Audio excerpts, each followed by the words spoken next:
Hello दोस्तों, आपका स्वागत है अपने इस चैनल स्टडीज ड्यूटी अमोडोमियो में। हम पढ़ रहे थे राजस्थान में किसान एवं जनजातीय आंदोलन, जिसमें बिजोलिया किसान आंदोलन हम मेवाड़ रियासत के अंदर देख रहे थे। मेवाड़ रियासत के जो किसान आंदोलन थे उनमें से, और उसका दूसरा चरण हम पिछले वीडियो में देख चुके थे। काफ़ी लंबा वीडियो बना था क्योंकि पूरी जो घटनाक्रम पूरा हुआ था वो बताया था। अब उसका थोड़ा सा मैं शॉर्ट में बता देता हूँ, ताकि अगर किसी को प्रॉब्लम हुई हो कि ये तो बहुत लंबा वीडियो है, तो उसका शॉर्ट में भी हम देख सकते हैं। तो जल्दी से मैं थोड़ा सा इसका शॉर्ट में रिवीजन करवा देता हूँ।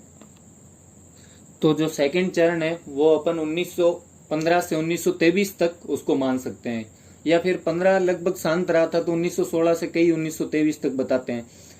तो उसमें क्या हुआ था, जो प्रथम चरण में जो नेतृत्व संभाल रहे थे साधु सीताराम दास जी, जो स्थानीय ही थे, ये बिजोलिया के, वो विजय सिंह पथिक से मिलते हैं। विद्या प्रचारिणी सभा होती है विजय सिंह पथिक द्वारा बनाई हुई, उसका कोई फंक्शन होता है चित्तौड़ में, वहां मिलते हैं और उनको बोलते हैं बिजोलिया आने के लिए कि आप पथिक जी बिजोलिया आइए और हमारे पथ प्रदर्शन कीजिए।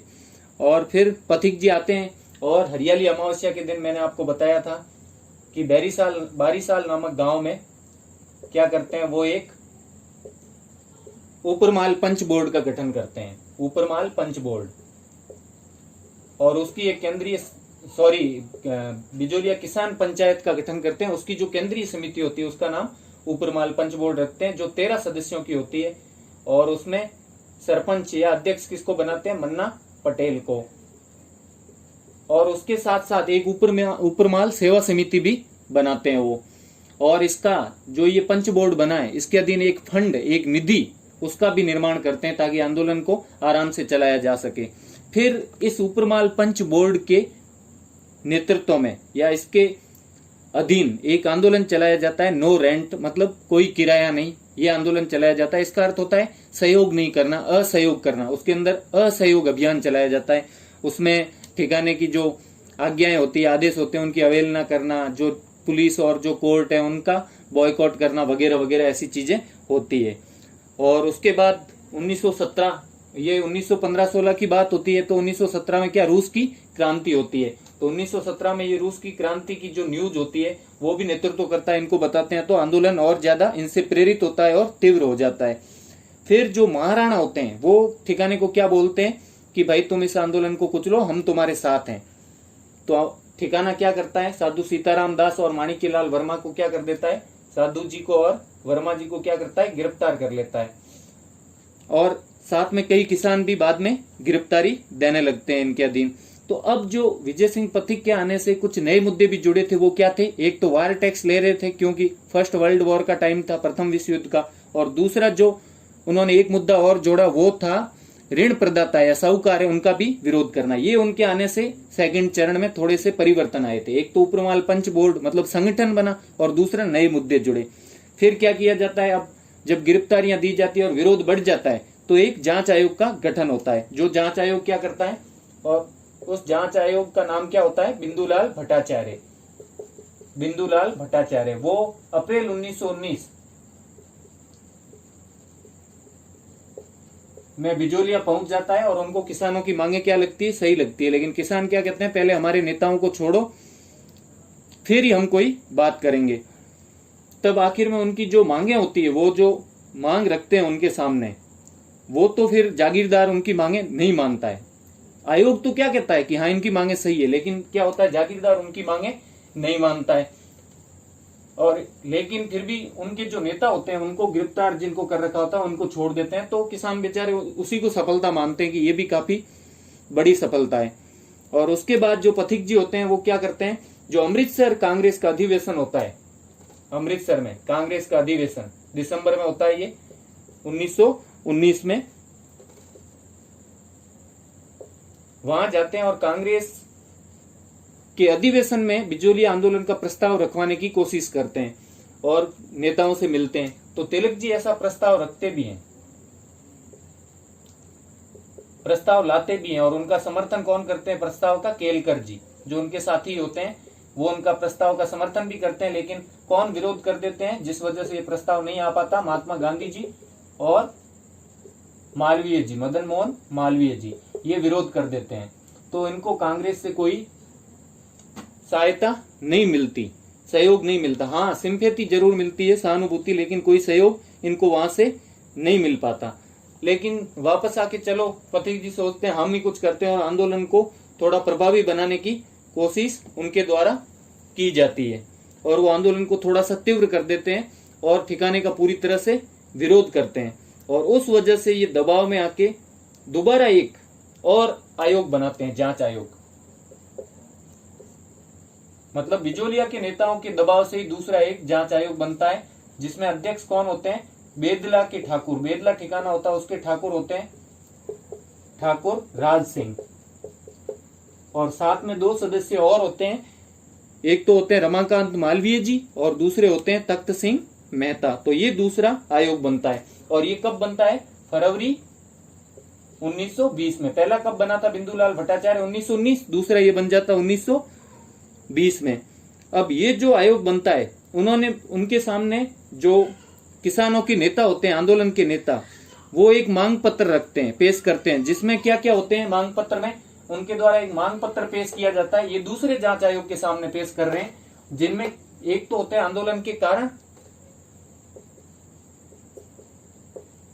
उस मांग पत्र के या मेमोरेंडम के 2 भाग होते हैं और दूसरी तरफ क्या होते हैं?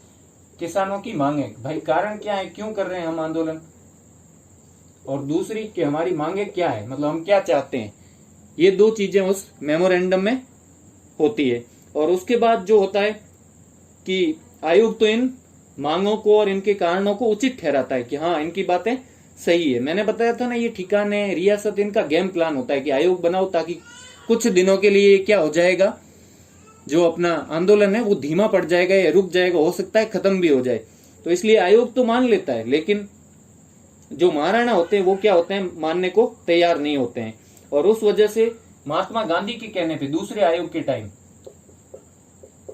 अब वापस पथिक जी थोड़ा बहुत कांटेक्ट करते हैं, तो महात्मा गांधी के कहने पे मालवीय जी, मदन मोहन मालवीय जी समझाते हैं किसको? महाराणा को, कि ये मांगे आप मान लो। कौन समझाते हैं? मदन मोहन मालवीय। उनको राजी करने की कोशिश करते हैं कि ये जो इन्होंने मांगे रखी है ये आप मान लीजिए। तो महाराणा के नहीं मानने के 2 कारण होते हैं। महाराणा क्यों नहीं मानते? न मानने के 2 कारण होते हैं। एक तो अंग्रेज जो होते हैं वो बोलते हैं कि ये एक तरह से रूस की क्रांति की तरह, और अंग्रेज तो रूस से बहुत जलते थे एक तरह से, तो अंग्रेज ये मानते हैं कि ये एक तरह से रूस की क्रांति से प्रेरित है, रूस की क्रांति से प्रेरित आंदोलन है, इसलिए इसको दबाया जाए। और दूसरा जो बाकी जागीरदार होते हैं दूसरे ठिकानों के, वो भी विरोध करते हैं कि अगर मांगे मान ली गई यहाँ पे और बेगार लाग सब खत्म होगी तो हमारे यहाँ भी ऐसी मांगे उठनी शुरू हो जाएगी। इसलिए महाराणा दूसरे आयोग के टाइम भी कुछ भी नहीं मानते। तो जब समझौते लागू होने की आशाएं उनको खत्म दिखती है किसानों को कि 1920 वाले आयोग भी हमारे लिए कोई समझौता नहीं करवा पाया और कोई मतलब लागू होने की कोई संभावना नहीं है, तब जून 1920 में दोबारा आंदोलन तेजी से शुरू हो जाता है। और इसमें क्या करते हैं, वो समांतर सरकार शुरू कर देते हैं, वापस से असहयोग शुरू करते हैं, प्रशासन को पूरी तरह से पंगु बना देते हैं। और ये असहयोग आंदोलन जो गांधी जी द्वारा चलाया जा रहा था, उसका भी वक्त था इस टाइम 1920-21। तो इस कारण क्या होता है कि वो और जोश में होते हैं और ज्यादा विरोध करते हैं। इस वजह से आंदोलन की जो गति होती है वो बढ़ जाती है। और साथ ही पथिक जी जो होते हैं वो बाहर से प्रेस और दूसरे जो राष्ट्रीय नेता हैं उनसे भी दबाव बनवाते हैं रियासत और ठिकाने पर। तो पथिक जी प्रेस का सहयोग लेते हैं, तो उसमें एक तो वो खुद पत्र निकालते हैं, ऊपरमाल का डंका नाम का पत्र निकालते हैं, ऊपरमाल का डंका। तो प्रेस में अगर आपको पूछे तो आप इसका वर्णन करो, अगर 2 नंबर का क्वेश्चन आता है तो। और दूसरा ये पत्र निकालते हैं, और दूसरा उनके एक दोस्त होते हैं जिनको वो चांदी की राखी भी भेजते हैं। कानपुर से एक समाचार पत्र निकलवाते हैं, गणेश शंकर विद्यार्थी। क्या नाम होता है उनका? गणेश शंकर विद्यार्थी। इनको कौन राखी भेजते हैं चांदी की? पथिक जी। भाई कि तू तो मेरा भाई है, कुछ कर। तो ये प्रताप नाम का अखबार निकालते हैं और उसमें खबरें छापते हैं बिजोलिया की, प्रताप नाम के अखबार में। और इससे इस आंदोलन को और ज्यादा बल मिलता है। उस वजह से उसके बाद 1920 का टाइम चल रहा है, तो दिसंबर में क्या होता है? दिसंबर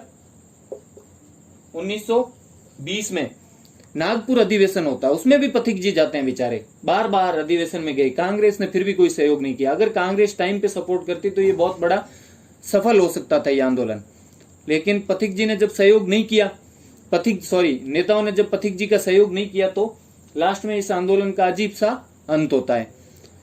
तो इसके बाद वो नागपुर अधिवेशन में क्या करते हैं, पथिक जी एक प्रदर्शनी लगाते हैं, ये कांग्रेस का अधिवेशन होता है, और कुछ अपने किसान नेताओं के साथ जाते हैं, वो अलग अलग जगह के जो किसान होते हैं बिजोलिया के और बेगू वगैरह के आसपास के, वो भी इनके साथ जाते हैं और एक प्रदर्शनी लगाते हैं। तो प्रदर्शनी का विषय क्या होता है ये भी थोड़ा याद कर लो आप, कि किसानों की दुर्दशा और जागीरदार के अत्याचार, किसानों की दुर्दशा एवं जागीरदार के अत्याचारों पे एक प्रदर्शनी लगाते हैं नागपुर अधिवेशन में, और एक अलग से बैठक लेते हैं, किसकी, जो अन्य रियासतों, जोधपुर, अलवर वगैरह से जो अन्य रियासतों से लोग आए होते हैं, उनके साथ एक बैठक भी लेते हैं। तो गांधी जी उनसे प्रभावित तो होते हैं, लेकिन देने के नाम पे कुछ नहीं मिलता, सहयोग नहीं मिलता उनको, तो सिर्फ प्रभावित ही होते हैं। लेकिन नागपुर अधिवेशन में कांग्रेस का क्या फैसला होता है कि देशी रियासतों में हस्तक्षेप नहीं।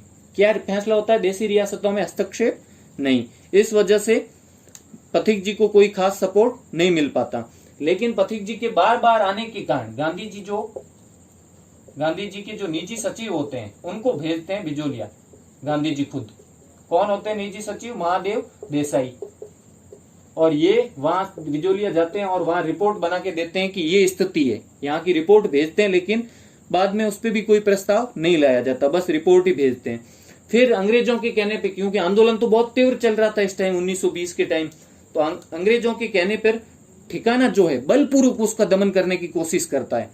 तो किसानों ने भी जितना उनको दबाने की कोशिश की उतना ही उत्साह से आंदोलन को तीव्र कर दिया और दुकानें खोली जो पंचायत के अंडर में, ताकि किसानों की सहायता हो सके कि ठिकाने की दुकानों से सामान मत खरीदो, साहूकारों से सामान मत खरीदो। ऋण की एजेंसियां खोली ताकि ऋण ले सके पंचायत से ही, उस फंड के थ्रू, जो ऊपरमाल पंच बोर्ड के अधीन जो फंड बना था ना उससे। और साथ में ही पथिक जी क्या करते हैं, पथिक जी एक संगठन होता है पथिक जी का अजमेर में, राजस्थान सेवा संघ। राजस्थान सेवा संघ के सहयोग से वो क्या करते हैं, बिजोलिया के आसपास के क्षेत्रों में भी आंदोलन शुरू करवा देते हैं, ताकि उनको आधार बढ़ जाए, बिजोलिया को जो आंदोलन हो रहा है उसकी संख्या बढ़ जाए, लोग उनमें ज्यादा हिस्सा ले। तो बेंगू, पारसोली, भिंडर, बस्सी और जो खालसा क्षेत्र का, उदयपुर के खालसा क्षेत्र में जो आंदोलन किया था जाटों ने, जाट किसानों ने, ये सब वो आंदोलन पथिक जी शुरू करवा देते हैं।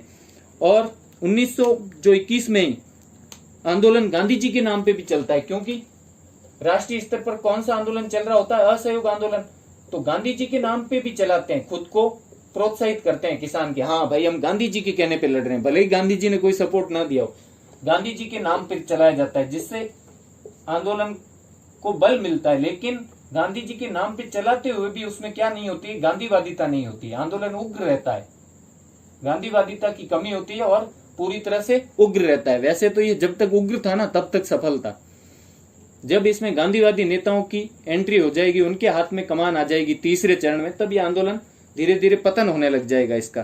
तो ये आंदोलन उग्र हो गया था 1921 में। और फिर मेवाड़ के जो रेजिडेंट थे उनको लगा भाई आंदोलन तो अब बहुत ज्यादा उग्र हो गया है, तो मेवाड़ के रेजिडेंट जो विल्किंसन होते हैं वो रिपोर्ट देते हैं और बताते हैं कि अभी तो ये एंटी महाराणा है, मतलब सिर्फ महाराणा के विरुद्ध है, धीरे धीरे ये आसपास के ब्रिटिश क्षेत्रों में फैल जाएगा और एंटी ब्रिटिश हो जाएगा, तो कुछ किया जाए। और साथ ही उन्होंने उस टाइम एक चीज और हो गई थी कि भील आंदोलन 1922 में, भील एक ही आंदोलन मोतीलाल जी तेजावत के अंडर में चलाया जाता है।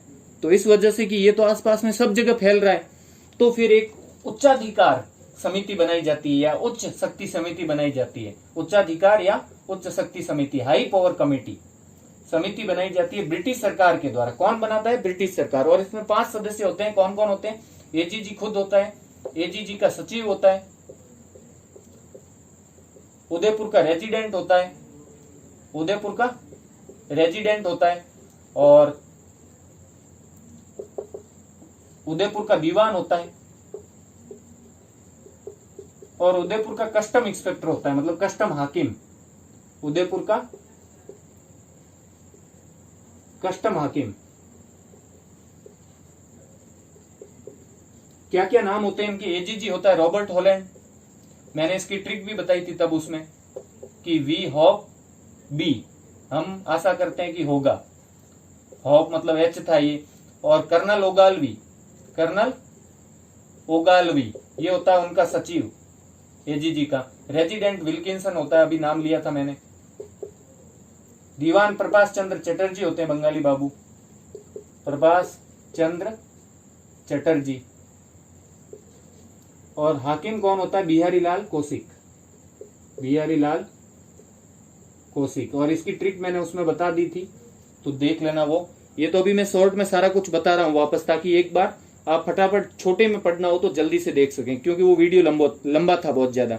तो 4 फरवरी 1920 को ये उच्चाधिकार समिति या उच्च शक्ति समिति कहां पहुंचती है? बिजोलिया। कब पहुंचती है? 4 फरवरी 1920। 4 फरवरी 1920 को बिजोलिया पहुंचती है। तो बिजोलिया के नेताओं से बात करती है, आंदोलन के नेताओं से। तो वो नेता कौन कौन होते हैं वो देख लेते हैं। एक तो जो पंच बोर्ड बना था उसके सरपंच, क्योंकि अब काफी साल हो गए। पहले सरपंच तो कौन थे? फर्स्ट सरपंच तो मन्ना पटेल थे, लेकिन अब वहां सरपंच कौन थे? तो सरपंच किसके? पंच बोर्ड के, ऊपरमाल पंच बोर्ड के सरपंच मोतीचंद। और इसके ऊपरमाल पंच बोर्ड के मंत्री, किसके मंत्री? पंच बोर्ड के नारायण पटेल। और एक जो राजस्थान सेवा संघ था पथिक जी वाला, राजस्थान सेवा संघ के सचिव, राजस्थान सेवा संघ के सचिव रामनारायण चौधरी जी, रामनारायण चौधरी। और एक माणिक्यलाल जी वर्मा जो आंदोलन के नेता थे, माणिक्यलाल वर्मा। ये 4 नेता होते हैं, उनसे ये उच्चाधिकार कमेटी बात करने लगती है। लेकिन आंदोलन को बंद नहीं किया जाता है कि जब तक समझौता लागू नहीं होगा तब तक आंदोलन तो चलेगा। लेकिन बहुत समय बाद एक समझौता तय किया जाता है। उस समझौते में काफी सारे पॉइंट होते हैं, उसी के कारण वो वीडियो मैंने सारे पॉइंट्स बताए थे आपको, क्या क्या बिंदु होते हैं। वो पॉइंट्स मैंने इसलिए बताए थे कि इस आंदोलन की रियलिटी आपको पता चलेगी, क्या कारण थे। अगर बड़ा क्वेश्चन आ जाए तो उसमें तो रियल कारण लिखने होंगे। एक ही बात घुमा फिरा के लाख बाग 84 प्रकार की ये थोड़ी ना लिख सकते हैं। लाख बागों के नाम भी लिखने पड़ेंगे, बेगार वगैरह। तो एक समझौता होता है और उस समझौते में बहुत सारे बिंदु लिखे होते हैं। तो इन बिंदु में से सबसे प्रमुख कौन कौन से मैं बता देता हूं और किस किस से संबंधित थे वो फटाफट बता देता हूं। सारे बिंदु नहीं बोलूंगा। कि एक तो 84 जो लाग थी 84 प्रकार की, उसमें से 35 हटा दी जाती है या कम कर दी जाती है, 35 हटा दी जाती है। और एक बात तय होती है कि जो अब जो भू राजस्व लगेगा वो निश्चित कर दिया जाएगा। और कैसे निश्चित किया जाएगा? एक नया भूमि बंदोबस्त किया जाएगा उसके अनुसार। और वो भूमि बंदोबस्त कब शुरू होगा? 1 अक्टूबर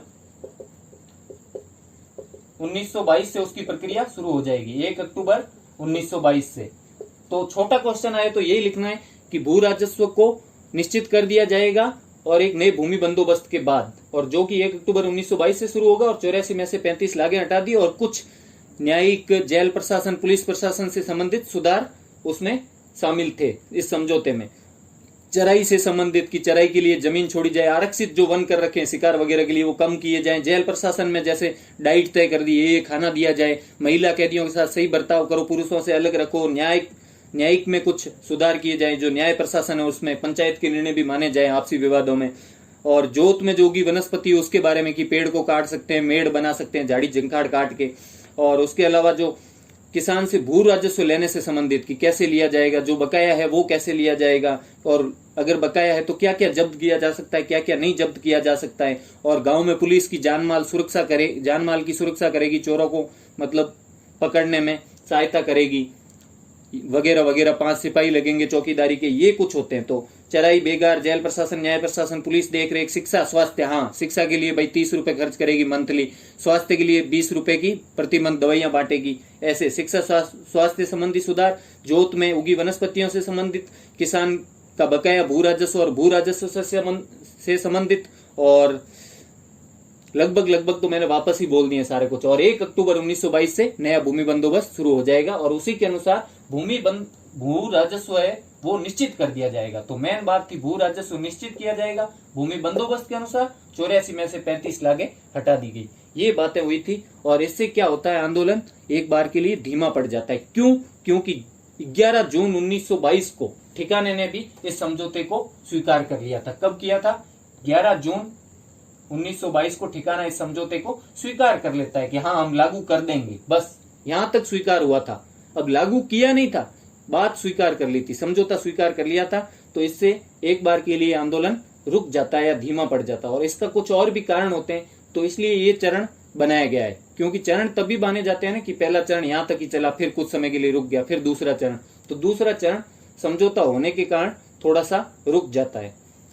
अब पढ़ेंगे अपन तीसरा चरण।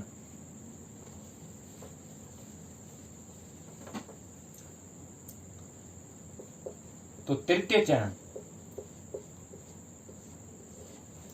तो तृतीय चरण जो था वो कब से कब तक के लिए माना जाता है? लास्ट वाला द्वितीय चरण 1923 तक था, और ये 1923 से 1941 तक, 1923 से 1941 तक ये माना जाता है। और इसमें क्या होता है? पहली बात तो ये कि जो समझौता हुआ था 1920 वाला, 1920 का जो उच्चाधिकार कमेटी थी उसके सामने जो समझौता हुआ था, वो समझौता लागू नहीं किया जाता है। तभी तो वापस शुरू होगा आंदोलन, क्योंकि बंद भी इसी कारण हुआ था समझौता कि भाई ठिकाने ने मान लिया था। तो समझौता लागू नहीं किया जाता है। क्यों लागू नहीं किया जाता है? उसके कारण होते हैं कि जो ठिकाने के अधिकारी होते हैं या जो ठिकाना होता है, उनका किसान आंदोलनों के प्रति, ठिकाने के अधिकारियों का किसान आंदोलनों के प्रति दृष्टिकोण बदल जाता है। किसान आंदोलनों के प्रति दृष्टिकोण बदल जाता है। दृष्टिकोण कैसे बदलता है? कि जो आसपास में जो इसके आंदोलन शुरू हुए थे, बेगू, पारसोली, खालसा क्षेत्र में, उनको क्या करते हैं? बलपूर्वक दबाया जाता है। और वो 1923 के खत्म होने से पहले पहले उनको दबाने लग जाते हैं और बलपूर्वक उनको दबा दिया जाता है। तो इनका क्या होता है? किसान जो आंदोलन है उनके प्रति नजरिया बदल जाता है कि इन्हें तो क्या हो सकता है, सिर्फ दमन ही किया जा सकता है, क्रूरता से इनका दमन करो तभी इनका हल हो जाएगा। तो ये इनके मन में खोट आ जाता है और ये बिजोलिया वाले भी सोचते हैं कि हम भी जो समझौता हुआ वो लागू नहीं करेंगे और इनको भी क्या करेंगे? दबा देंगे क्रूरता पूर्वक। और साथ ही दूसरा कारण ये होता है कि 1923 में पथिक जी को क्या करते हैं? गिरफ्तार कर लेते हैं। तो गिरफ्तार होने से भी आंदोलन काफी कमजोर पड़ जाता है, मतलब धीमा पड़ जाता है। तो इन कारणों से एक बार वापस तृतीय चरण मतलब शुरू होने वाला था। पहला तो कि लागू नहीं किया गया समझौता, और दूसरा कि पथिक जी को गिरफ्तार कर लिया गया था। और लागू क्यों नहीं किया गया? तो ठिकाने के अधिकारियों का क्या हो गया था? उनके प्रति दृष्टिकोण बदल गया था, क्योंकि जो आसपास के आंदोलन थे उनको ब्रिटिश और सबने मिलकर क्रूरता से दबाया, तो उन्होंने सोचा इसको भी क्रूरता से ही दबाना होगा। और साथ में क्या हुआ, जो 1923 में 10 सितंबर के दिन इनको गिरफ्तार कर लिया गया था, 10 सितंबर 1923। तो इनके कुछ जो समर्पित सहयोगी थे, जो किसान इनको चाहते थे, वो तो अपने बाल बढ़ाकर रखने लग गए कि पथिक जी छूटेंगे तभी बाल कटवाएंगे। इसलिए दोबारा आंदोलन शुरू होने की स्थिति आ गई। और साथ ही क्या हुआ, तो पहला तो समझौता लागू नहीं होना और पथिक जी को गिरफ्तार कर लेना दूसरा। तीसरा साथ ही क्या हुआ कि 1923 से लेके 26 तक सूखा पड़ा था, प्लस अकाल भी। अब सूखा है तो अकाल हो गई, लेकिन फिर भी ठिकाने ने क्या किया? उनसे लाग बाग और भू राजस्व वसूला, जबकि जो समझौता हुआ था उसमें ऐसी बातें नहीं थी। और तो ये समझौते के विपरीत चले गए और उनसे वसूला, जिससे किसानों की स्थिति बदतर हो गई और वो ऋणी और कर्जदार हो गए। कहां से देते वो? जब अकाल पड़ा तो भू राजस्व उन्होंने साहूकारों से ऋण लेके दिया, इस वजह से वो ऋणी हो गए। तो उनमें क्या फैल गया? असंतोष फैलने लगा। और किसान पंचायत ने क्या किया? फिर अर्जियां देनी शुरू की, क्योंकि पथिक जी तो जेल में थे। किसान पंचायत ने अर्जियां देनी शुरू की, लेकिन उन अर्जियों की तरफ अधिकारियों ने कोई ध्यान नहीं दिया। अधिकारियों ने कोई ध्यान नहीं दिया। क्यों? क्योंकि अब अधिकारियों के मन में भी ये हो गया कि भाई अब पथिक जी जेल में हैं और इस आंदोलन का कुछ भी नहीं होना और आंदोलन हमारे नियंत्रण में है। अधिकारियों को यह लगता था कि आंदोलन अब हमारे नियंत्रण में है, इसलिए उन्होंने अर्जियों की तरफ कोई ध्यान नहीं दिया। और साथ ही पथिक जी के जेल में होने और माणिक्यलाल वर्मा थे, वो भी क्या इस एक ताजा आंदोलन खड़ा करने की स्थिति में माणिक्यलाल वर्मा नहीं थे। पहले इसको जो पथ प्रदर्शन कर रहे थे वो पथिक जी कर रहे थे, नेतृत्व पथिक जी कर रहे थे। फिर थोड़े दिनों बाद जब पथिक जी छूट जाते हैं, वो थोड़े दिन कितने होते हैं आप सोच लो, 1927 में 4 साल, और उतने दिन इनके जो समर्पित किसान थे जो पथिक जी को चाहते थे उन्होंने बाल बढ़ा के रखे। तो पथिक जी जो होते हैं वो कब छूटते हैं, 1923 में तो उनको पकड़ा जाता है 10 सितंबर को, और 28 अप्रैल, डेट में आपको ज्यादा नहीं घुसना है, याद नहीं रखना है तो मत रखो, साल याद रख लेना बस, 4 साल बाद छूटते हैं। 1927 में वो छूट जाते हैं, लेकिन एक शर्त पे कि आप मेवाड़ में कदम नहीं रखोगे, दोबारा प्रवेश नहीं करोगे। और ऐसा कहते हैं कुछ लोग कि माणिक्यलाल जो वर्मा थे और पथिक जी में वैचारिक मतभेद भी हो जाता है। माणिक्यलाल वर्मा आखिर जो नेता बनना चाहते हैं, नेतृत्व करना चाहते हैं, उनमें कभी न कभी किसी बात पे तो होता ही है, तो वैचारिक मतभेद हो जाता है। तो माणिक्यलाल वर्मा भी इस आंदोलन से अपने को पीछे खींच लेते हैं, अपने को हटा लेते हैं मतभेदों की वजह से। तो ये तो हट जाते हैं आंदोलन से वर्मा जी। और फिर पथिक जी एक योजना बनाते हैं कि भाई आंदोलन तो अब मुझे संभालना ही पड़ेगा, तो वो योजना बनाते हैं पुनः आंदोलन शुरू करने की। और 28 मई के दिन, अप्रैल में वो छूटे हैं 28 अप्रैल को, 28 नहीं सॉरी 18 मई 18 मई के दिन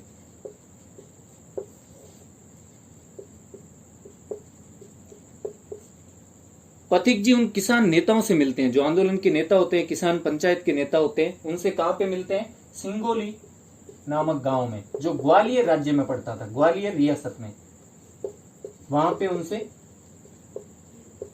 मिलते हैं किसानों से पथिक जी। तो दोबारा कब छूटते हैं, 28 अप्रैल और 18 मई को वो किसानों से मिलते हैं।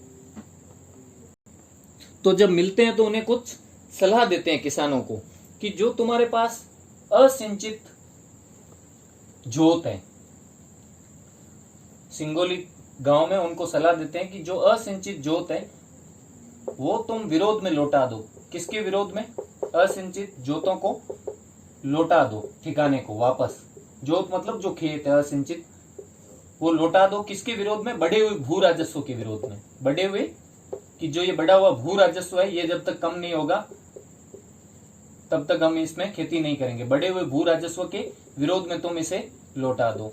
और जो उनकी स्वतंत्रता पर हमला हुआ है, समझौते में जो उनकी स्वतंत्रता के लिए बातें हुई थी कि ये स्वतंत्रताएं किसानों को रहेगी, वो अब समझौता तो लागू हुआ नहीं 1920 वाला। तो उनकी जो स्वतंत्रता पर हमला हुआ उसके विरोध में तुम क्या करो, जो राज्य या रियासत की स्कूलें हैं उनका, रियासत की स्कूलों का बहिष्कार करो, रियासत की स्कूलों का बहिष्कार करो और खुद की स्कूलें खोल लो, खुद की स्कूलें खोल लो। किसके विरोध में, असिंचित जोत तो लौटाना, बढ़े हुए भू राजस्व के विरोध में, रियासतों की स्कूलों का विरोध करना है उनकी स्वतंत्रता पर ठिकाने द्वारा हुए हमले के विरोध में। ये क्यों लौटाने, क्यों सॉरी इनका बहिष्कार क्यों करना है, उनकी स्वतंत्रता पर ठिकाने द्वारा हुए हमलों के विरोध में, उनकी स्वतंत्रता पर हुए हमलों के विरोध में। किसके द्वारा, ठिकाने द्वारा। तो 2 चीजें करनी है, 2 चीजों के विरोध में, ठीक है। और उसके साथ ही कुछ बातें तय की जाती है, किसानों को प्रतिज्ञाएं करवाई जाती है कि किसान प्रतिज्ञा लेंगे यहाँ पे कि अहिंसा और सत्य अहिंसा पर चलेंगे, और साथ ही खादी पहनने की प्रतिज्ञा लेंगे, और नशे से दूर रहेंगे, और पंचायत को किसी भी कीमत पर बनाए रखेंगे। जो पंचायत बनाई है उसको कभी टूटने नहीं देंगे। इसके पीछे पथिक जी का ये विचार था कि जब तक पंचायत बनी रहेगी, लोगों में संगठन रहेगा, तो शायद आंदोलन सफल हो जाए। और साथ ही जो पढ़ी लिखी लड़कियां थी उनको प्रतिज्ञा करवानी है कि प्रत्येक जो पढ़ी लिखी लड़की है वो दूसरी लड़की को क्या करेगी, मतलब एक लड़की 3 लड़कियों को शिक्षित करेगी, पढ़ना और लिखना सिखाएगी। तो ये प्रतिज्ञा भी करवाई। तो ये बातें बस थोड़ी सी ध्यान में रखना कि एक तो किसानों ने प्रतिज्ञाएं की और एक पढ़ी लिखी लड़कियों के लिए प्रतिज्ञाएं। किसानों ने सत्य अहिंसा खादी पहनने और नशे से दूर रहने और पंचायत को किसी भी कीमत पर बरकरार रखने की, और पढ़ी लिखी लड़की प्रत्येक लड़की 3 लड़कियों को शिक्षित करेगी। और साथ ही जिन्होंने, जो पथिक जी के चेले थे, खास चेले जिन्होंने बाल नहीं कटवाए थे, पथिक जी को गिरफ्तार होने पे बाल बढ़ाने शुरू कर दिए थे, उनके बाल उस दिन कटवाए गए, एक उत्सव मनाया गया। बाल कटवाए गए। तो 4 साल उन्होंने 1923 से 1927 तक बाल रखे थे, तो उनके बाल कटवाए गए। ऐसा उत्सव हुआ सिंगोली में एक, और वहां से उत्सव करके किसान वापस लौटते हैं। और जो 1927 में, जून 1927 में पथिक जी के कहने पे धीरे धीरे असिंचित जोत लौटाना शुरू करते हैं। तो जून 1927 में जोत, असिंचित जो जोत होते हैं वो लौटाना शुरू करते हैं। किसको? ठिकाने को। लेकिन ठिकाने के दिमाग में तो ये बात बैठ गई थी तब से ही कि अब इनको क्रूरता से इनका दमन करना है, इनको बलपूर्वक की दबाना है, कोई इनको बिना छूट दिए ही हम सब कुछ मनवाएंगे, खेती करवाएंगे। और ठिकाना अपनी बात पे अडिग रहता है।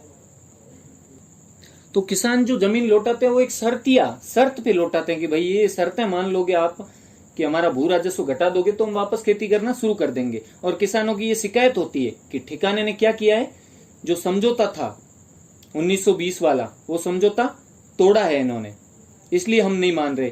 क्योंकि नया भूमि बंदोबस्त होना था जो नहीं हुआ, और भू राजस्व कम होना था। और साथ ही जो ठिकाने के अधिकारी है वो शिक्षा, पंचायत, हमारी जो पंचायत है, क्योंकि उसमें बात हुई थी पंचायत के कुछ निर्णय माने जाएंगे आपसी लड़ाई में, विवादों में, उसकी सलाह ली जाएगी। तो शिक्षा, पंचायत, खादी के मामलों में हस्तक्षेप कर रहे हैं, खादी के मामलों में हस्तक्षेप कर रहे हैं ठिकाने के अधिकारी। दूसरा, उन्होंने समझौता नहीं माना, ये शिकायत थी उनकी। तो जमीन लौटाने लगते हैं, लेकिन ठिकाना अपनी बात पे अडिग रहता है, उनको कोई भी छूट नहीं देता है। और सामूहिक रूप से फिर वो इकट्ठे होते हैं सारी जोतें लौटाने को। तो एक दिन बोलते हैं कि ऐसे अलग अलग लौटाने से कोई फायदा नहीं है, सामूहिक रूप से लौटाएंगे, और अगर लेने की कोशिश करेगा तो हल्ला गुल्ला करेंगे। तो सामूहिक रूप से जोतें लौटाने के लिए जाते हैं, लेकिन ठिकाना स्वीकार नहीं करता है। लौटाने जाते हैं तो ठिकाना मना कर देता है कि ऐसे नहीं लेंगे हम, ठिकाना मना कर देता है लेने से, कि एक एक आओ, अगर हिम्मत है तो एक एक करके आओ, मतलब पर्सनली आओ, व्यक्तिगत रूप से तुम लौटाओ तभी हम लेंगे। तो फिर वो व्यक्तिगत लौटाना शुरू कर देते हैं। लो भाई, वो एक चुटकुला है ना कि पहले उन सब ने मेरे को साथ आके मारा, फिर मैंने बोला कि एक एक करके आओ, तो फिर एक एक करके मारा। वैसी बात होगी, सामूहिक रूप से आए तो वो मना कर देता है, लेकिन बोलता है एक एक आओ, तो किसान एक एक करके जाने लगते हैं। व्यक्तिगत रूप से जोत लौटाने के लिए आओ, व्यक्तिगत रूप से लौटाओगे तभी हम जोत लेंगे। तो वो व्यक्तिगत रूप से लौटाना शुरू कर देते हैं। लेकिन ठिकाना अब भी दिमाग लगाता और सोचता है ये अब जो जमीन ये लौटा रहे हैं ये हम दूसरे किसानों को अलॉट कर देंगे। और ठिकाना क्या कर देता है कि जो जोतें इन्होंने लौटाई थी किसानों ने, वो जोतें वो दूसरे किसानों को अलॉट करने शुरू कर देता है। तो लौटाई गई जोतें किसको देने लगते हैं? दूसरे किसानों को अलॉट करना शुरू कर देते हैं, दूसरे किसानों को अलॉट करना शुरू कर देते हैं। लेकिन जो धाकड़ जाति होती है, जिसने ये आंदोलन शुरू किया था, जिसकी जाति पंचायत ने, वो धाकड़ किसानों की संख्या भी ज्यादा होती है और वास्तव में धाकड़ होते हैं। वो नए किसानों को बोलते हैं जो इनको खरीद रहे होते हैं कि इन जमीनों पर कब्जा तो हम ले लेंगे, धाकड़ लोग इनको बोलते हैं, और इनके पैसे फिजूल में जाएंगे, उनके पैसे ऐसे ही जाएंगे, जो खरीद रहे हैं वो धन फालतू जाएगा। क्योंकि जो इन जमीनों पर कब्जा है, इन जोतों पर, वो तो कौन ले लेंगे? धाकड़ लोग बोलते हैं हम ले लेंगे कब्जा, कि कब्जा हम ले लेंगे और तुम्हारे पास कुछ भी नहीं बचेगा, और तुमने जो ठाकुर को पैसा दिया है ठिकाने को, वो फालतू जाएगा। तो किसान भी जो अन्य जातियों के होते हैं, जो पहले खरीद रहे होते हैं ठाकुर से, वो अब मना करने लगते हैं और किसान भी धाकड़ जातियों का सहयोग देते हैं। वास्तव में बाकी कुछ हुआ नहीं हुआ, लेकिन इस आंदोलन से ये जाति पाति में थोड़ा फर्क आया और उनके मतलब जो एक वर्ग चेतना का उदय होता है कि एक स्तर तक पहुंच जाती है उसकी जो सोच होती है किसानों की कि हाँ भाई इकट्ठे रहेंगे, सिर्फ एक जाति धाकड़, ये इससे कुछ नहीं होना। तो अन्य किसान भी धाकड़ों को सहयोग देते हैं कि भाई हम ये जमीनें नहीं लेंगे, ऐसा अन्य किसान भी बोलते हैं जिनको वो लौटा रहा होता है ठाकुर। तो बाद में ठाकुर क्या करता है, लौटाई की जोतें किनको लौटाना शुरू कर देता है? महाजनों को। वो महाजनों को लौटाने लग जाता है कि महाजन जो लोग है, साहूकार, उनको बोलता है तुम ले लो, और वो तो इनके ही चेले चांटी होते हैं, तो वो तो बोल देते हैं हाँ भाई हमारे को तो दे दो, हम रख लेंगे। और उनको साथ में महाजनों को लौटाता और उन्हें बापीदारी भी देता है। बापीदारी का मतलब पीढ़ी दर पीढ़ी ये एक तरह से मालिकाना हक तुम्हारे पास रहेगा और तुम्हारी पीढ़ी वालों को भी आगे मिलती रहेगी जोतने के लिए। मतलब एक तरह से स्थायी मालिकाना हक या स्थायी अधिभोग, ऑक्यूपेंसी बोल सकते हैं। स्थायी अधिभोग मतलब स्थायी रूप से तुम इसका भोग कर सकते हो, उपयोग कर सकते हो। तो स्थायी अधिभोग, बापीदारी, ये उनको महाजनों को दे देते हैं इस जमीन की। और 1930 के अंत तक लगभग जो ठिकाना होता है वो 8000 बीघा लोटाई की जमीन अलॉट कर भी देता है महाजनों को। 8000 बीघा, 8000 बीघा जमीन 1930 के अंत तक क्या करता है, अलॉट कर देता है महाजनों को। अब बेचारे किसान तो सोचते हैं यार ये तो बुरी हुई हमारे साथ यार, कि हमने तो सोचा था कुछ होगा और इस बार भी मांगे मान ली जाएगी हमारी और कुछ परिवर्तन आएगा, लेकिन पहले तो इन्होंने किसानों को बोला अन्य जाति के, वो नहीं माने तो इन्होंने तो क्या किया, महाजनों को देना स्टार्ट किया, उन्होंने लेके बैठ गए। अब हम क्या जोतेंगे। किसान बेचारा न घर का रहा न घाट का, कि यार बोला तो पथिक जी ने ऐसा था कुछ परिवर्तन आएगा और पिछले जैसे समझौते हुए वैसे कोई समझौता होगा, लेकिन अब तो इनमें बुरी होगी। तो किसान बेचारे क्या हो जाते हैं, निराश हो जाते हैं। किसान तो बेचारा वैसे ही मेहनत कर करके परेशान होता है और ऊपर से इतना ही, तो निराश हो जाता है किसान और साथ ही भयंकर रूप से बेचैन हो जाता है। अब क्या करे मतलब, और उस बेचैनी में वो क्या करता है, यहाँ तक कि जो महाजन होते हैं, किसान सब मिलके जाते हैं महाजनों से वो जमीनें मतलब बलपूर्वक छीनने की कोशिश की, लड़के ले लेंगे। लेकिन वहां भी क्या होता है, सिपाहियों के दल नियुक्त होते हैं, ठिकाने के सिपाही दल होते हैं उनकी सुरक्षा हेतु। किन की सुरक्षा हेतु, जिन नए महाजनों ने वो लोटाई की जमीन ली है उनकी सुरक्षा हेतु वहां पे ठिकानेदार एक तरह से सिपाहियों के दल नियुक्त कर देता है। तो किसान को तो फिर वही निराशा डबल हो जाती है कि अब हम क्या करें, दिल टूट गया, पूरी तरह से दिल टूटा। और फिर बाद में किसान इस जो नई स्थिति होती है इससे उनका हौसला पस्त हो जाता है और जो ऊपर से क्या हो जाता है कि आंदोलन के जो नेता होते हैं उनमें भी आपस में क्या हो जाते हैं, मतभेद हो जाते हैं। क्योंकि लगभग ऐसा बोलते हैं कि 1927 में लास्ट बार मिले थे पथिक जी किसानों से और ये सलाह दे डाली थी कि लौटा दो, और उन्होंने उनका कहना माना। वैसे पथिक जी ने कोई ऐसा थोड़ी ना सोचा था कि वो लौटा देंगे और सारी जमीन ठिकाना ले लेगा, तो भू राजस्व कहां से प्राप्त करेगा, किसान ही तो खेती करेंगे जमीन पे। लेकिन उधर से ठिकाना तो पूरी तरह से एकदम मोटिवेटेड होकर बैठा था कि आसपास वालों को दबा दिया है तो ये भी दब जाएगा, तो वो तो मतलब मानने को तैयार नहीं था। और ऊपर से 1927 में जैसे ये पथिक जी हट जाते हैं उसके बाद दिखते नहीं है कभी, इनके सहयोग में हट जाते हैं एक तरह से आंदोलन से, वो सलाह देके, क्योंकि उनको मेवाड़ में घुसने से ही मना कर देते हैं, तो पथिक जी फिर वापस इसमें नहीं आ पाते। और दूसरे जो नेता होते हैं उनमें भी क्या है, थोड़ा सा आपस में मतभेद होने लगते हैं। उन मतभेदों के कारण आंदोलन कमजोर पड़ जाता है। तो एक तो छीनी गई जो जमीन है उनसे किसानों का हौसला पस्त, और ऊपर से नेताओं में मतभेद, जो वहां के स्थानीय नेता थे किसानों के उनमें भी, नेताओं में भी क्या हो जाता है, मतभेद। वैसे तो ठाकुर ठिकाना पहले भी जब ये जमीनें लौटा रहे होते हैं तब खूब कोशिश करता है धाकड़ और अन्य किसानों को आपस में लड़वाने की भी, कि भाई तुम जमीनें ले लो ना, तुम्हें क्या फर्क पड़ता है। लेकिन जब उनमें तो क्या होता है, एक तरह से चेतना जागृत होती है कि हमारा एक वर्ग है, किसान वर्ग, हमारी कोई जाति पाति नहीं, इसलिए वो तो लेने से मना कर देते हैं। तो अब कहीं न कहीं ठिकाना सफल रह जाता है नेताओं को थोड़ा बहुत लड़ाने में। किसान जो नेता है जो ऊपर होते हैं पूरे आंदोलन के, वो तो उनमें मतभेद हो जाता है। और बाद में पथिक जी तो चले गए, उनमें भी थोड़ा मतभेद होने लगा। तो जब गांधी जी को थोड़ा पता चलता है कि अब यहाँ पे कोई नहीं है, और 1938 में, साथ ही साथ 1938 में बाद में हरिपुरा अधिवेशन में तो प्रजामंडल का समर्थन देने की बात भी कर ली थी कांग्रेस ने, लेकिन उससे पहले भी अब जब गांधी जी को पता चलता है और बिजोलिया के कुछ किसान नेता मिलते भी है गांधी जी से कि हमारा नेतृत्व तो करता कोई नहीं है, ये जब खबर गांधी जी को मिलती है तो गांधी जी किसको दे देते हैं नेतृत्व, 1930 में नेतृत्व जमनालाल बजाज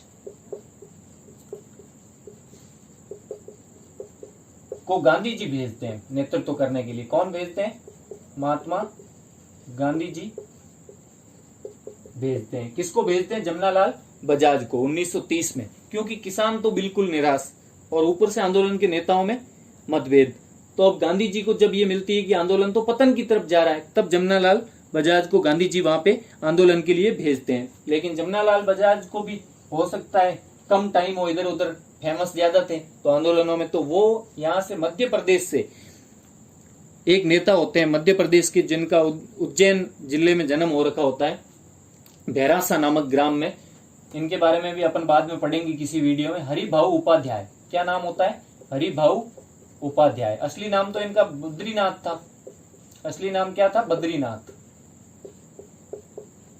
और तो ये हरिभाऊ उपाध्याय को कौन बुलाते हैं? जमनालाल बजाज, और उन्हें सौंप देते हैं इसका नेतृत्व। तो महात्मा गांधी किनको भेजते हैं? जमनालाल बजाज। जमनालाल बजाज आगे किसको दे देते हैं? हरिभाऊ उपाध्याय। तो जब नेतृत्व की ये स्थिति होने लग जाए ना, तब सोचो मतलब आंदोलन कमजोर पड़ने लग गया है। और थोड़ा सा याद रखने के लिए आप ये ट्रिक ऐसे याद रख सकते हैं कि शुरू में तो साधु जी, अब कोई भी काम की शुरुआत करनी होती है तो हम भी किसी स्वामी महात्मा महंत को बुलाते हैं ना यज्ञ वगैरह करवाने के लिए। तो शुरू में तो साधु जी, यहां लिख देता हूं स से स, शुरू में साधु जी मतलब साधु सीताराम दास। बाद में विजय दिलाने के लिए साधु सीताराम दास किसको लाते हैं? विजय दिलाने के लिए या पथ प्रदर्शन करने के लिए पथिक को, पथ के प्रदर्शन हेतु किसको लाते हैं? पथिक को। या विजय दिलाने के लिए विजय जी को, पथिक को। कैसे भी याद रख लो आप दोनों तरीकों में से। और बाद में कि कम से कम जमे रहो यार, जो अपना आंदोलन है 1930 में उखड़ रहा है, जमे रहो। जमाने के लिए किसको लाते हैं? जमनालाल बजाज को, कि भाई जमे रहो। तो जमाने के लिए, आंदोलन को वापस से जमाने के लिए किसको लाते हैं? तो जमाने के लिए जमनालाल।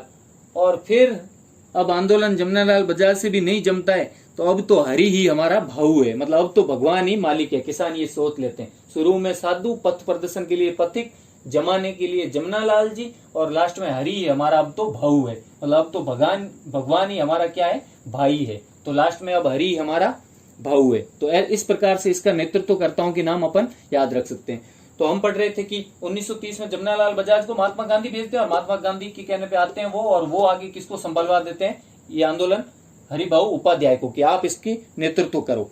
लेकिन 1931 में एक बात होती है, जमनालाल बजाज और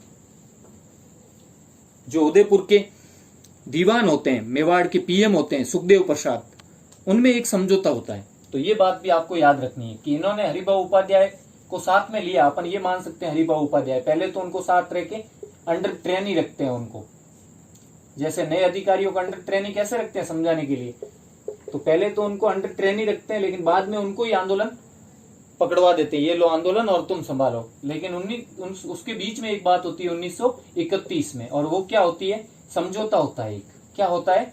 समझौता। किस किस के बीच में? बजाज जी और सुखदेव प्रसाद। और सुखदेव प्रसाद कौन है? मेवाड़ के पीएम सुखदेव प्रसाद। लेकिन यह समझौता जो है असफल रहता है। ये मेवाड़ के पीएम है, मेवाड़ के पीएम मतलब दीवान, प्रधानमंत्री। ये कई जगह उनको मुख्तियार भी बोलते थे, अलग अलग नाम थे। तो या दीवान, आप ऐसे याद रख लो, दीवान थे मेवाड़ के। तो इनके बीच में ये एक समझौता होता है। कब होता है? 1931 में। लेकिन ये समझौता भी क्या रहता है? विफल रहता है। बजाज जी और सुखदेव जी के बीच जमता नहीं है मामला। और उसके बाद हरिभाऊ उपाध्याय जब संभालते हैं तो धीरे धीरे थोड़ी सी मतलब बातचीत होती है, यही होता रहता है। आंदोलन को कोई खास मतलब प्रगति नहीं हो पाती, क्योंकि जो 1931 में समझौता हुआ ये भी विफल है। और विफल होने का मतलब आंदोलन बढ़ थोड़ी न रहा है, आंदोलन पतन की ओर जा रहा है। तो 1930 के बाद जब नेतृत्व कांग्रेसी या विचारधारा या फिर गांधीवादी विचारधारा जो थी उन लोगों के हाथ में गया, उसके बाद आंदोलन मतलब पतन की ओर जाने लग गया। तो 1930 के बाद आंदोलन पतन की ओर जाने लग गया या अग्रसर हो गया, पतन की ओर अग्रसर हो जाता है।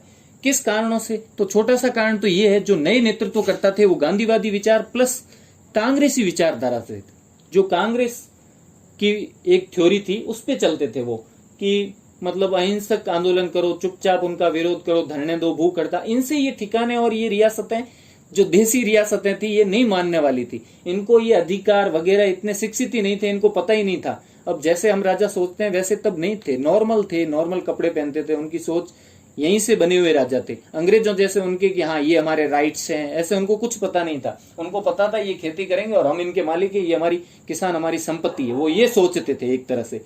तो गांधीवादी विचारधारा और कांग्रेसी विचारधारा और कांग्रेसी नेताओं के हाथ में यह आंदोलन चला गया था 1930 के बाद। तो इस वजह से ये पतन की ओर स्टार्ट हो गया। और फिर बदले हुए नेतृत्व से इस जो आंदोलन की जो आत्मा थी वही खो गई, क्योंकि ये तो एक तरह से उग्र रहा था, सब चीजों का विरोध करो, बॉयकॉट करो, भाई लाग बाग मत दो। शुरू में तो इतना तेजी से, द्वितीय चरण तो भयंकर मतलब सफल था एक तरीके से माने तो, समझौता भी हुआ था, लागू भले ही ना हुआ हो, तृतीय चरण स्टार्ट हो गया, लेकिन था सफल द्वितीय चरण माने तो अब क्या होता है कि भाई किसानों की मांगे, जो पतन की तरफ ये आंदोलन प्रारंभ होता है तो किसानों की मांगे सिमट के कहां तक रह जाती है कि जो जमीन छीनी है ना वही लौटा दो यार, क्योंकि हम तो परेशान हो गए। अब जो पहले गोल थे या लक्ष्य थे इस आंदोलन के, मुख्य लक्ष्य या मेन गोल, अल्टीमेट जो लक्ष्य था इसका, वो तो प्राप्त होना नहीं है। बस ये मांग बाकी रह गई थी किसानों की कि हमारी जमीनें, जो जब्त जमीनें हैं, अब जब्त क्या है वो लौटाई गई, आप ये मान सकते हो, जो दूसरों को अलॉट कर दी महाजनों को, लौटाई गई जमीनें हमें वापस लौटा दो। बस हम इन पचड़े में आंदोलन अब दोबारा करेंगे ही नहीं, ये हमारे समझ से बाहर की चीज है, हम खेती करते रहेंगे, कम से कम पेट तो पलेगा, लौटाई गई जमीनें लौटा दो। बस इस मांग तक ये सीमित रह गया 1930 के बाद। और धीरे धीरे ऐसा बोलते हैं कि 1939 में लगभग उनको जमीनें लौटाना कई किसानों को शुरू कर दी थी। और अल्टीमेटली 1941 में मेवाड़ के प्रधानमंत्री होते हैं एक दीवान टी विजय राघवाचारी, और एक राजस्व मंत्री होते हैं मोहन सिंह मेहता। उनके प्रयासों से एक समझौता होता है। कब होता है?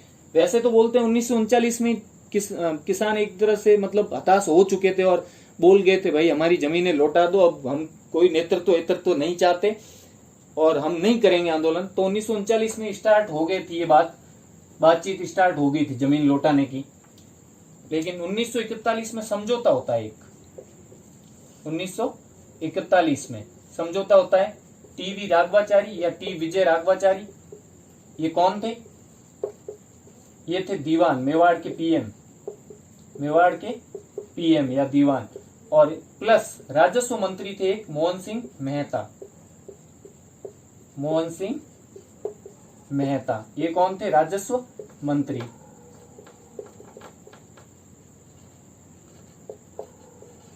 तो राजस्व मंत्री, इनके प्रयासों से क्या होता है? इन दोनों के प्रयासों से एक समझौता हुआ 1941 में। इंपॉर्टेंट है ये, इनके प्रयासों से। और इस समझौते में क्या होता है? किसानों को जमीनें वापस लौटा दी जाती है और थोड़े बहुत कर भी उनकी जो लागें होती है वो भी माफ कर दी जाती है।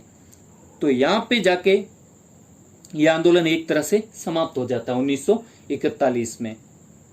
अब कब शुरू हुआ था आप सोचो, और कब जाके ये एंड हो रहा है। 3 चरणों में ये आंदोलन पूरा चला था और इसका अंत जो होता है वो एक तरह से अजीब सा अंत होता है, दुखद अंत होता है, कोई अच्छा नहीं होता। क्योंकि क्या मांग थी, क्या मांगों को लेके चले थे, ये परिवर्तन करेंगे, किसानों के लिए अधिकार देंगे, जेल का प्रशासन, सारे प्रशासन सुधार देंगे, लेकिन ऐसा कुछ भी उस वक्त नहीं हुआ।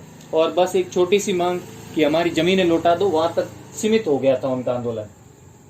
और एक मांग मनवाई, तो वो तो जमीनें तो उनके पास पहले से ही थी, अगर आंदोलन नहीं करते तो भी जमीनें थी।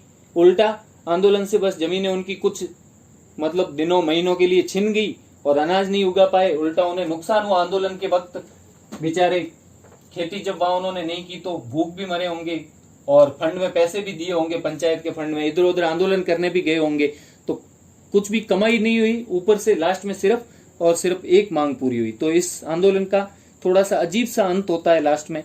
शुरुआत अलग होती है अधिकारों को लेकर बड़ी बड़ी बातों से, और उसने अपने उचित लक्ष्यों को नहीं पा सका। तो जब भी अपन कोई क्वेश्चन लिखें तो लास्ट में थोड़ा सा अपने को ये चीजें जरूर लिखनी चाहिए कि इस आंदोलन का जो था वो अजीब सा अंत हो जाता है, अपने उचित लक्ष्यों को नहीं पाते। लेकिन अब पूरी बुरी चीजें नहीं लिखनी है, साथ में ये भी लिखना है कि इसकी अच्छाई क्या थी। अगर अपन ऐसा लिखेंगे फिर तो इस आंदोलन का कोई महत्व ही नहीं रह गया।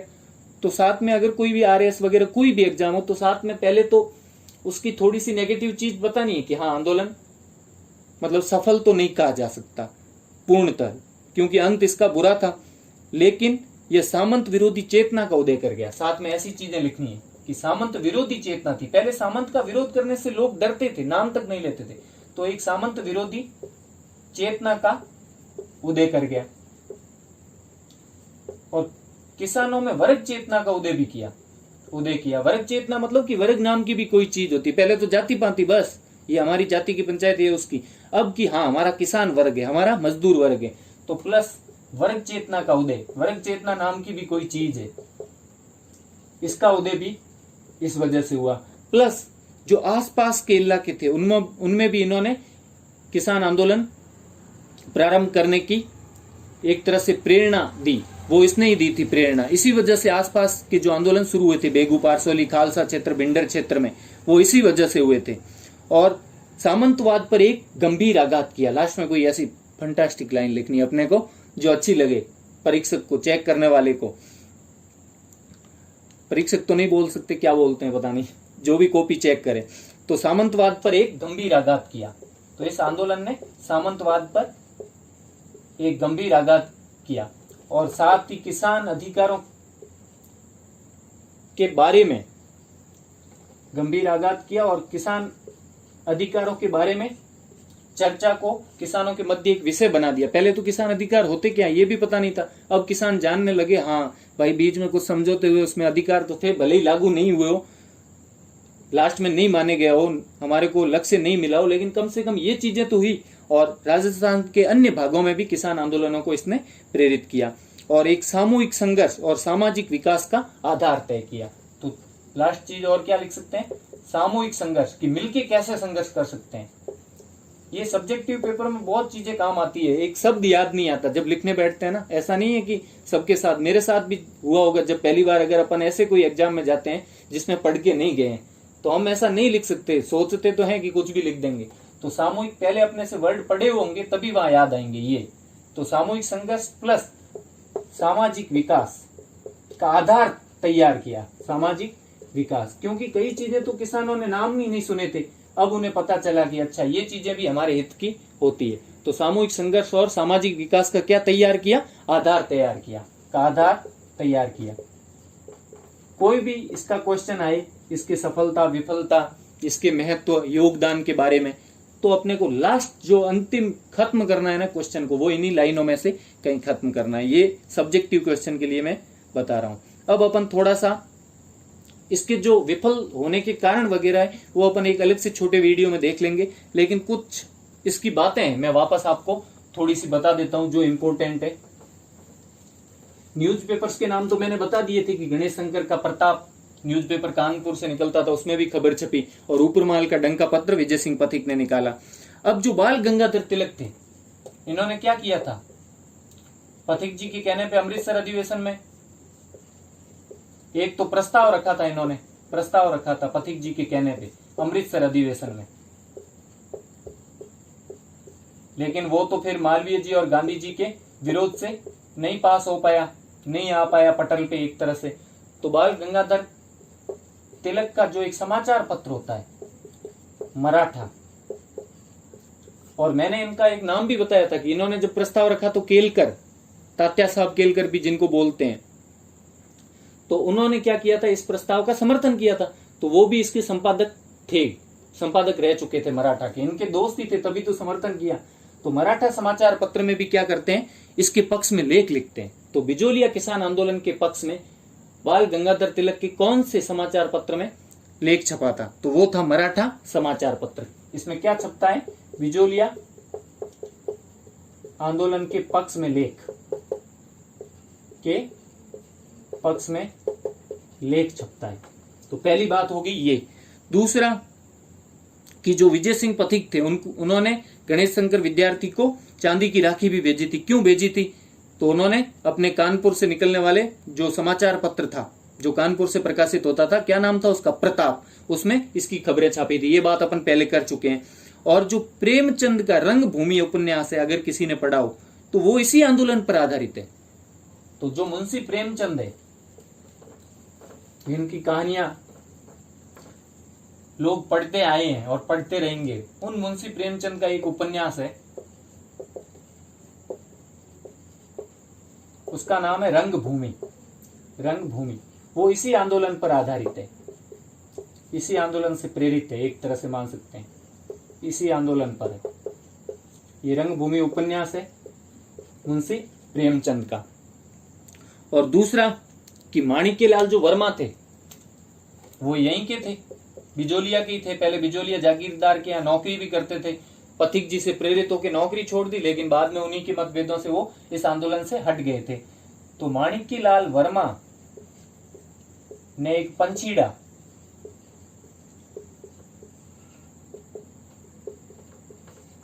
गीत भी लिखा था। क्या नाम था उस गीत का?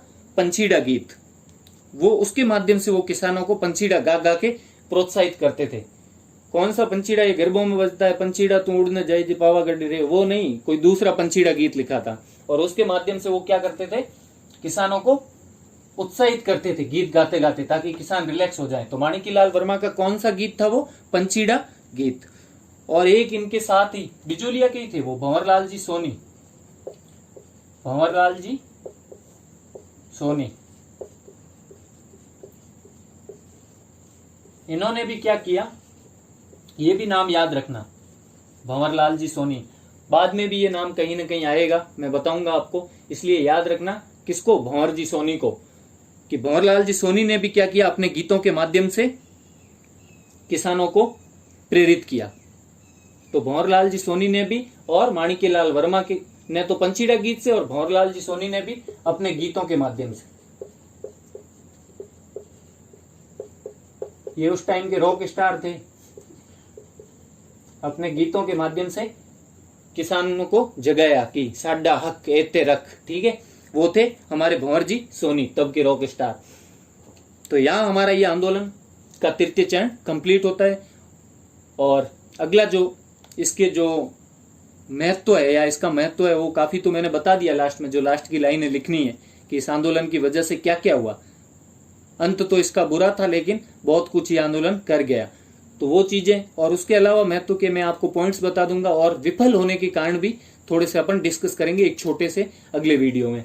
तो अगर आपको मेरा ये वीडियो पसंद आया और अच्छा लगा हो तो अपने इस चैनल स्टडीज ड्यूटी अमोडोमियो को जरूर सब्सक्राइब करें, और दोस्तों से ज़्यादा शेयर करें, और वीडियोज़ को लाइक करें।